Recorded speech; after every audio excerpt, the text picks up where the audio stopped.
Nearly 1 year after Lilly and Jack Sullivan vanished from their rural Nova Scotia home, the case has taken a significant turn, not through a breakthrough in the missing persons investigation itself, but through a parallel criminal case that's forcing new evidence into public view.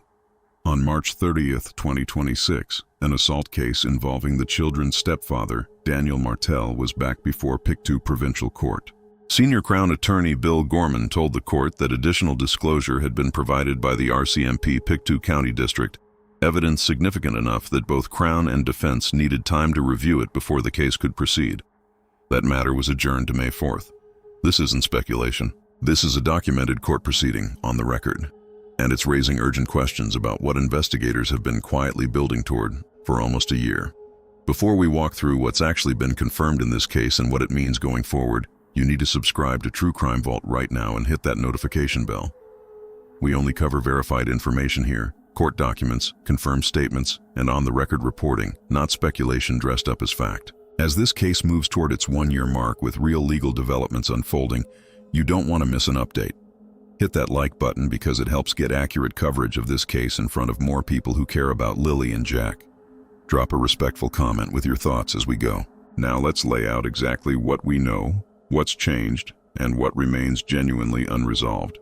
To understand why this new disclosure matters, we have to go back to the beginning. And to really understand this case, you have to understand the place it happened in. Lilly Sullivan was 6 years old, Jack Sullivan was 4. They lived with their mother, Malahia Brooks Murray, her partner, Daniel Martell, and their baby sister Meadow on an isolated property on Gairloch Road in Lansdowne Station, a remote community in Pictou County, Nova Scotia. This wasn't ordinary rural living.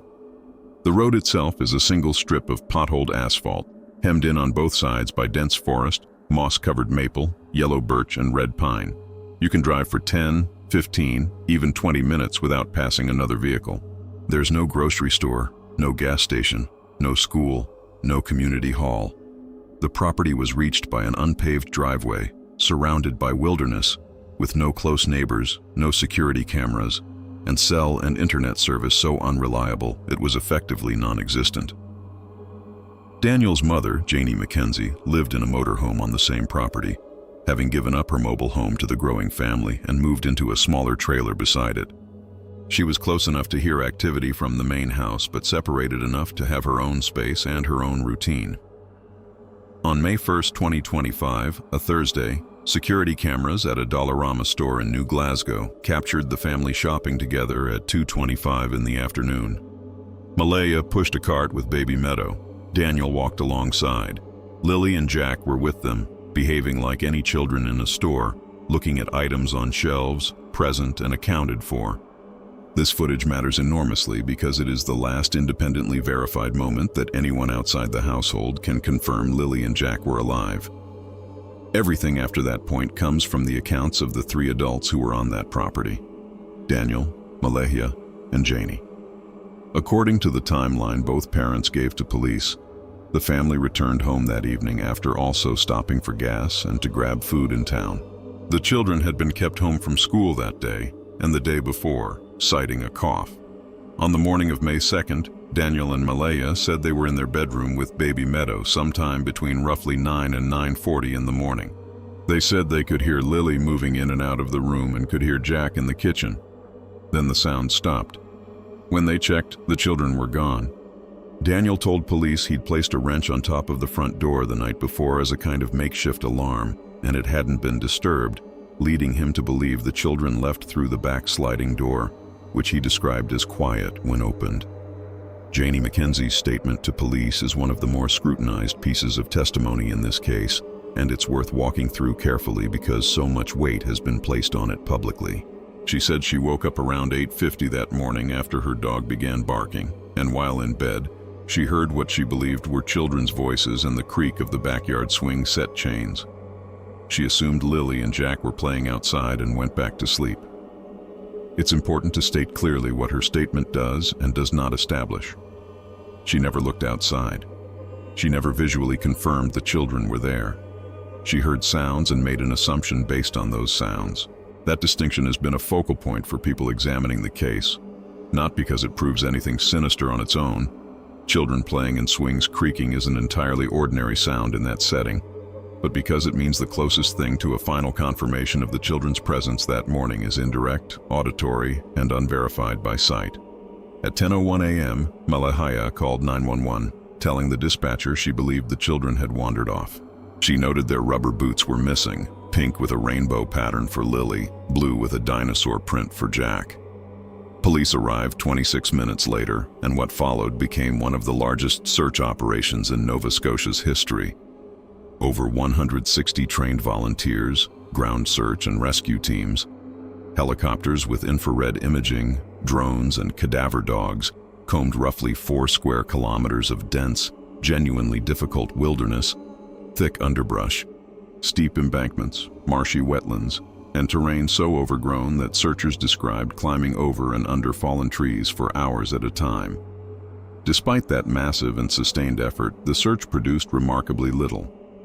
A piece of pink blanket, identified by the family as Lily's, was found caught in a tree along a nearby road on the first day, around 4:15 in the afternoon.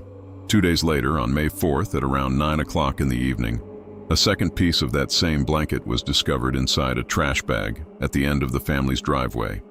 Not in the woods, not caught on a branch out in the wilderness. In a trash bag, at the property.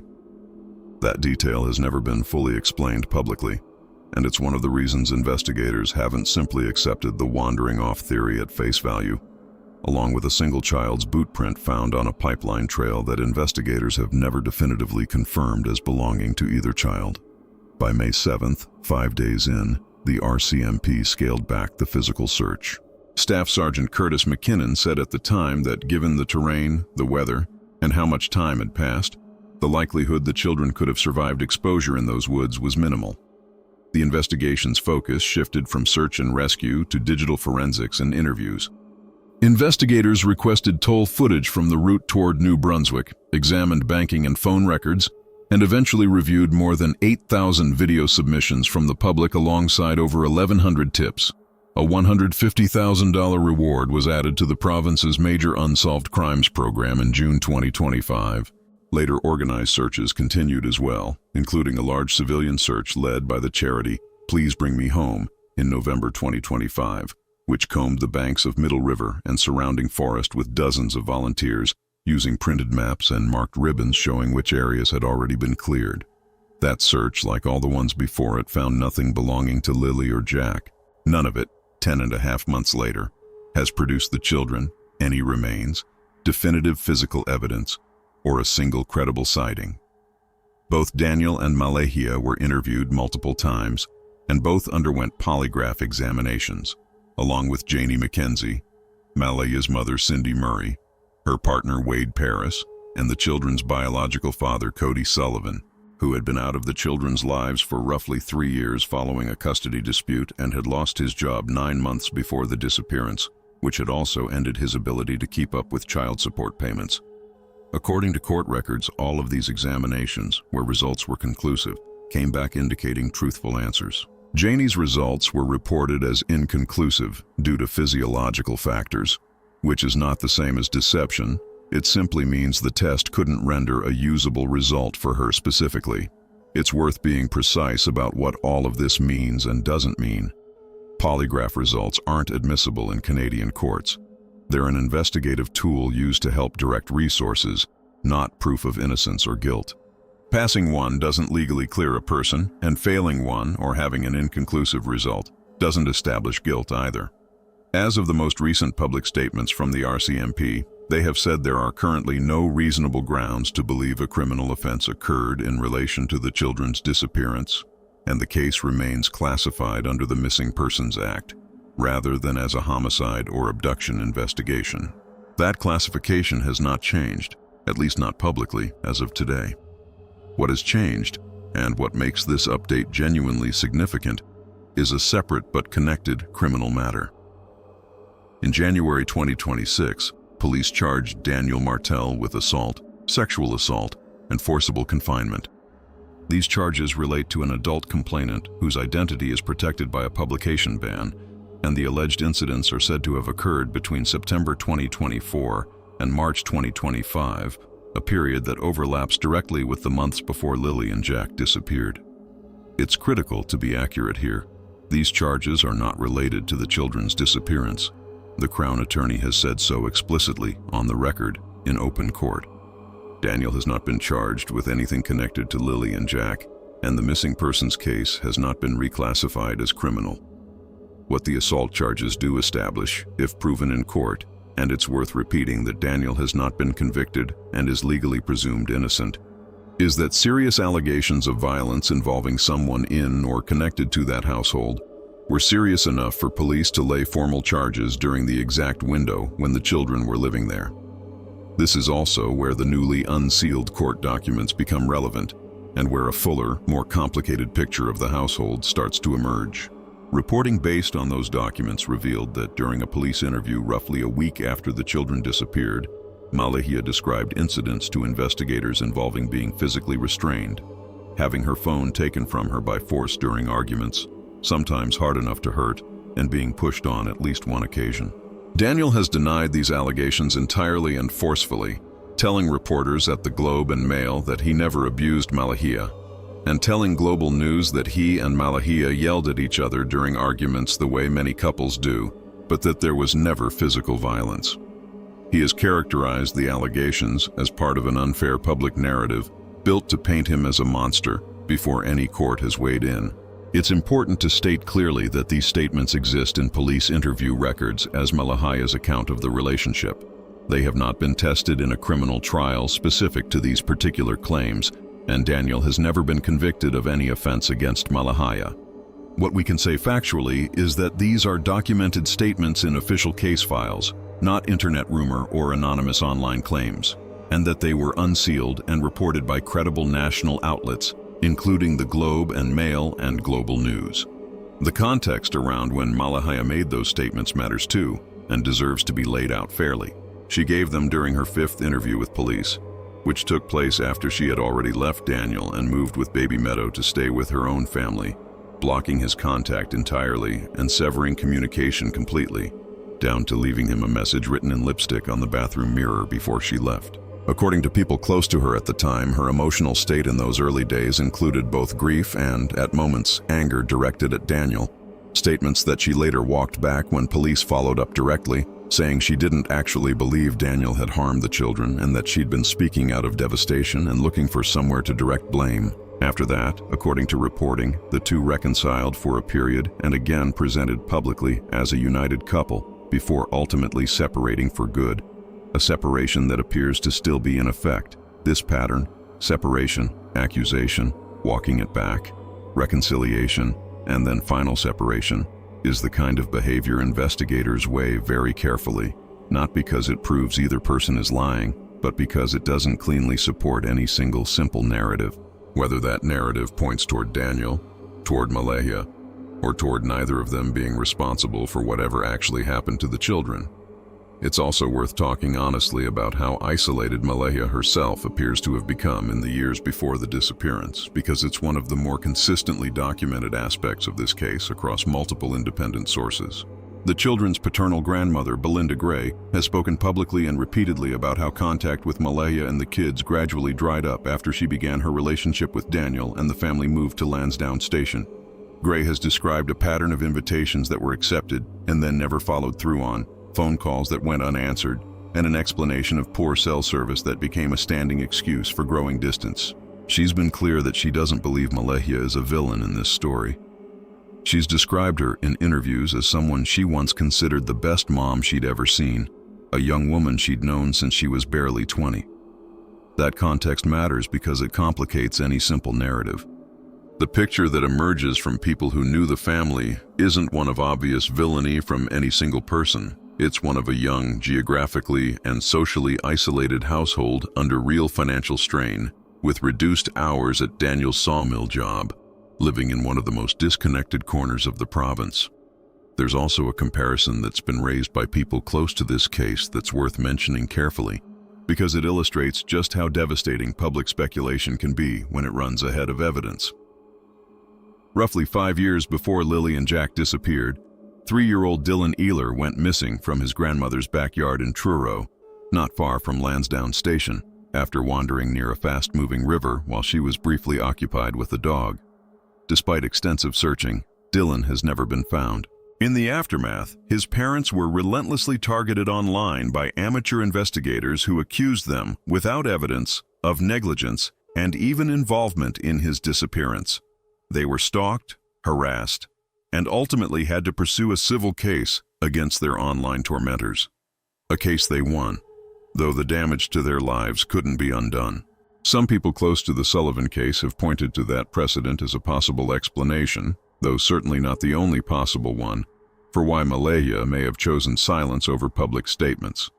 Whether that's the reason or not, it's a documented and relevant piece of context for a province that has now seen 2 young children vanish in strikingly similar rural settings within 5 years of each other. So, back to March 30th, 2026, and why that court date matters so much for understanding where this case genuinely stands today. Daniel was not present in person. His lawyer, appointed through Nova Scotia Legal Aid, appeared on his behalf. The Crown stated on the record that the RCMP Pictou County District had provided additional disclosure that both sides needed to review. We don't know publicly what that disclosure contains. It could be additional witness statements, forensic results related specifically to the assault charges, digital evidence, or something else entirely, and speculating beyond that would not be responsible. What we do know is that it was significant enough to require a formal adjournment to May 4th rather than being handled administratively in a single sitting. Crown Attorney Bill Gorman also acknowledged something worth sitting with, that the level of public interest in this case, while not something that determines whether a prosecution proceeds, is, in his own words, certainly a factor being considered. That's a fairly rare and notable admission from a Crown prosecutor about how much scrutiny this particular case is under, and it underscores just how closely this is being watched, not just by true crime audiences but by the legal system itself. Outside the courthouse that day, family members and community supporters gathered, some wearing homemade shirts with messages like, "Seeking justice for those kids." Cheryl Robinson, a family member who has remained closely involved throughout the case, told reporters that as the 1-year mark approaches, the community's resolve hasn't faded. Her words were simple and direct. They don't want anyone to forget Lilly and Jack, and they're not giving up. Not now. Not this close to a year of searching with no answers. So where does that leave us, honestly, as of today, sitting here nearly a year removed from May the 2nd, 2025?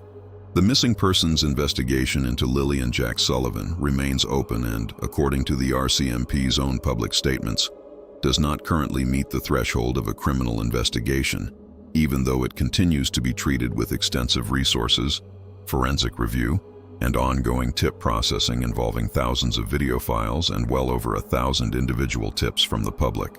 The separate assault case against Daniel Martell is moving through the courts on its own track, with new evidence disclosure serious enough to delay proceedings until May. The unsealed statements about the household's internal dynamics give investigators and the public a clearer, if still incomplete, picture of what life may have been like for Lilly and Jack in their final months there, without amounting to proof of what specifically happened to them on that morning in May. And Malahia Brooks Murray has still not spoken publicly since the day the children disappeared, a silence her family says has been advised by police as part of protecting the integrity of the investigation, though that alone doesn't fully explain everything about it. And it continues to be one of the most debated and unresolved aspects of this entire case. What's genuinely new and worth being clear-eyed about is not a forensic breakthrough in the children's disappearance itself. It's that the legal process around one of the adults in that household is now producing real, court-documented developments for the first time in months, and those developments are worth watching closely because they may eventually shed indirect light on the larger mystery, even if they haven't yet, and even if they never do. The responsible thing to do with a case like this is to separate what's confirmed from what's assumed, and right now, what's confirmed is this. 2 children have been missing for almost a year. One of the most extensive searches in the province's history found almost nothing beyond a blanket and a single disputed boot print. The adults in that home have given accounts that don't fully align on every detail, particularly around timing. And the courts are actively reviewing new evidence in a related criminal matter as of this month. evidence significant enough to push a hearing back over a month for both sides to properly examine it. What do you think this new disclosure could involve? Do you think it will have any bearing, direct or indirect, on the missing persons case itself? Share your thoughts respectfully in the comments below. This case deserves careful discussion grounded in what's actually documented, not speculation dressed up as certainty, especially given how much damage speculation has already caused to families in cases just like this one. If you want to stay updated as the May 4th court date approaches and as this investigation continues to develop, subscribe to True Crime Vault and turn on notifications so you don't miss it. And if you have any information at all, no matter how small it might seem, about what happened to Lilly and Jack Sullivan, please contact the Royal Canadian Mounted Police Pictou County District directly, or Nova Scotia Crime Stoppers if you'd prefer to remain anonymous. A $150,000 reward remains available for information deemed to have investigative value. Lilly and Jack deserve to be found. Their family deserves real answers, and this community deserves the closure it has been fighting for since the very first day. Thank you for watching, and thank you for caring enough to follow this case responsibly and factually.